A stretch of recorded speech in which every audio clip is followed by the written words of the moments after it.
Greetings, everyone. It's Ryan, and we're going to have a conversation with the one and only Samaraelleriviera about Bullied by the Left.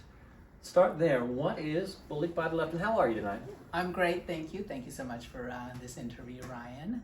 We're getting back to our roots. Yeah.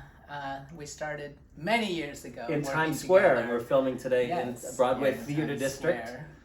So, yes, Bullied by the Left is my first documentary. I decided to do this because, well, let's get right into it.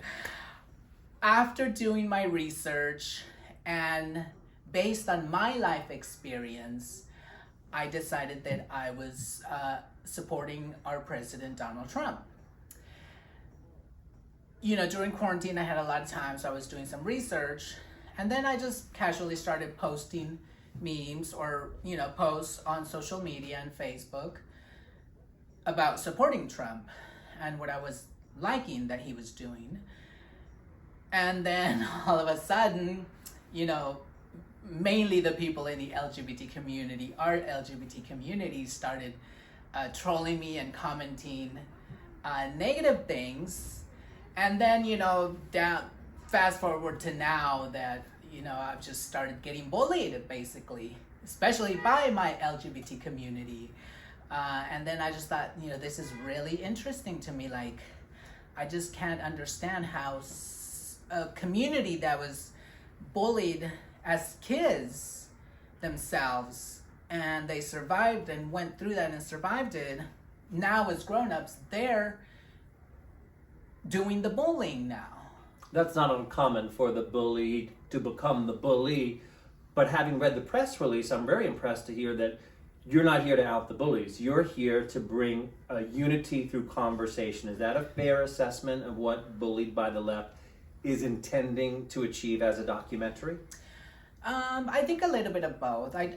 Because I did have a reaction to, you know, my bullies, and I do want to expose that, you know, because it drove me crazy thinking, how can these people that were bullied when they were children, you know, become the bullies? So that I want to expose that. I want to touch on that a little bit, but of course I don't want to be a victim. I you know me. I clearly stated I do not want to be victimized in Yes. this project. Yes, so that was also because- clearly stated. Yeah, so I want to also explore how can we take this negative experience and turn it into something positive. For me, it was creating this documentary. What has been the initial response? You've asked people that you know personally in your life. Today is day one.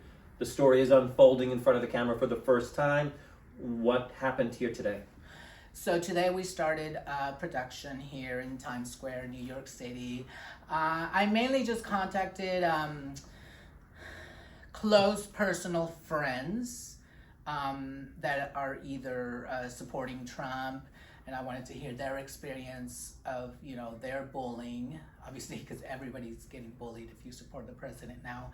And then I also have friends that are coming in that are not supporters of the president, but they support me and they support other friends that are supporters of the president.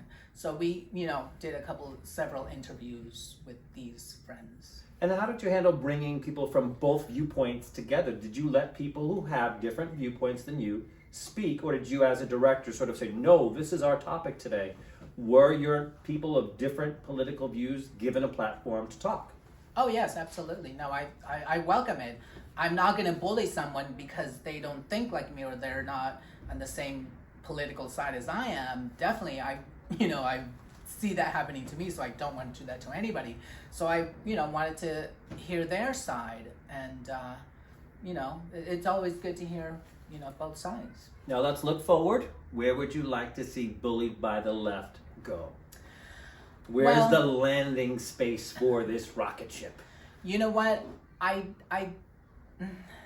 To me, it's just about expressing. I'm an artist, and the bullies and the haters just got my creative juices flowing. So the first thing was just, I want to create something and turn it into something positive, and get this story out, and hopefully other people will learn from that, or maybe even generations to come will hopefully learn from the mistakes that we've made during this election term, whatever election cycle that we're having right now. I don't know. I mean, it's just going to be released online, and maybe go to film festivals, and hopefully somebody will pick it up, and it'll be have a bigger exposure worldwide. Checking in with the director and the subject of Bullied by the Left, Samaraelleriviera Riviera.